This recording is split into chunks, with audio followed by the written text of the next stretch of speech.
Hey guys, Zach here, aka Sounds from Shenanigans, and today's video is a quick update because the last one happened with Sirens lately, and I'd like to tell you guys what's been going on with both big Sirens and my mini 3D printed Sirens, so let's get right to it. First up is the mini Sirens. The projects are temporarily paused because my 3D printer was having issues, and with a trip to Tennessee this weekend, all printing is paused until I come back and figure it out.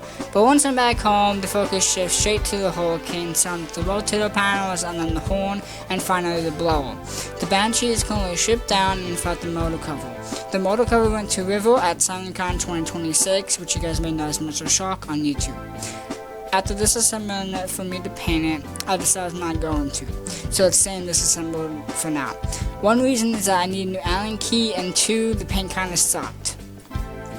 Big Sirens. This is where things get crazy. For months, I've had my eye on that eBay SD-10A that was sold by Suburban Warning Systems, but on the 22nd, someone finally bought it. To keep it short, some drama happened between me and the new owner, Sirens of Wisconsin. It was pure drama, and the drama has been left in the past. I'm excited to see what the future for it is. So, I kinda messed up my shot at getting a Siren until I recently reached out to Harvard, Illinois. Harvard is a town with a cool Inactive system. The lineup is pretty incredible. It includes an A-Port ACA Banshee 115, a ACA Screamer S5 and S10, a Welland Vortex, a Welland OA4, and a Fedelcode Thunderbolt 1003. The last time anyone posted a video of these sounds on YouTube was about 8 to 9 years ago that I can find. Unfortunately, the town got back to me and said they actually planned on reactivating the system whenever they get the funds, so that won't happen. But this doesn't stop there. One of my friends, Emerson, of Central Illinois Sirens, mentioned to me again that he was selling his ThunderBeam.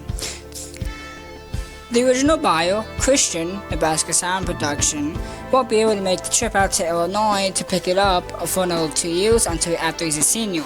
Because of that, Emerson was willing to bump the price down from $400 to $350, which is very kind of him. If I find out I'm going after the ThunderBeam, the plan is to pay him ahead of time and grab it when I head down to his house where I sign meet up with a friend, which is Toby, here at Hi Hat on YouTube. So that gives me a massive shot at the ThunderBeam, but I'm still not done. I just messaged another town that has an inactive Fedelcode Model 5. As of June 24th, I haven't gotten a response yet, but I'll keep you guys updated in my community posts when I hear anything back from them. To be able to afford this, I've been working for the past 2 days, and I've got a friend that's sound enthusiast, shout out to him, that is willing to help me out. I currently have $40. I should hopefully have a sign by the end of the year or summer.